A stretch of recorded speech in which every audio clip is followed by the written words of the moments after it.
நீங்க முருகனை கும்பிட ஆரம்பிச்ச பிறகு இந்த ஒரு தப்பை மட்டும் பண்ணிடாதீங்க. ஆமாம், எல்லாருமே அவரோட சோதனையில இருந்து தான் வந்திருக்கோம். நீங்க ஏதாவது ஒண்ணு அவர்கிட்ட வேணும் அப்படின்னு வேண்டிக்கிட்டு கேக்குறீங்க அப்படின்னா முதலில் முருகன் என்ன செய்வார் தெரியுமா? உங்களை ரொம்பவே சோதிப்பாரு. எப்படி அந்த சோதனை இருக்கும் அப்படின்னா, நீங்க எதை கேட்டு அவர்கிட்ட வந்தீர்களோ, எதுக்காக அவரை வேண்ட ஆரம்பிச்சீங்களோ அது வேண்டவே வேண்டாம் அப்படின்னு சொல்ற அளவிற்கு உங்களை போட்டு சோதிப்பாரு. அந்த சோதனையை எப்படியாவது தாக்கு பிடிச்சு நின்னுடுங்க. வேண்டாம் அப்படின்னு மட்டும் சொல்லி அதை கைவிட்டுறாதீங்க.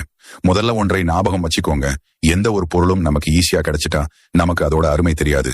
அதே ஒரு விஷயம் நமக்கு ரொம்ப கஷ்டப்பட்டு பல தோல்விகளுக்கு அப்புறம் கிடைக்கிறது அப்படின்னா அதோட அருமை நமக்கு நல்லாவே புரியும். அது மாதிரிதான் முருகன் மேல் இருக்கும் நம்பிக்கையும். நீங்க கேட்ட உடனே அவர் அதை செய்து விட்டார் உங்களுக்கு. அதோட அருமை என்னைக்குமே புரியாது. அவரது பக்தர்களை அவர் எப்போதுமே கைவிடவே மாட்டாரு. முருகன் பக்தன் அப்படின்னா சும்மா இல்லை. வாழ்க்கை அப்படி ஒன்றும் எளிது இல்லை.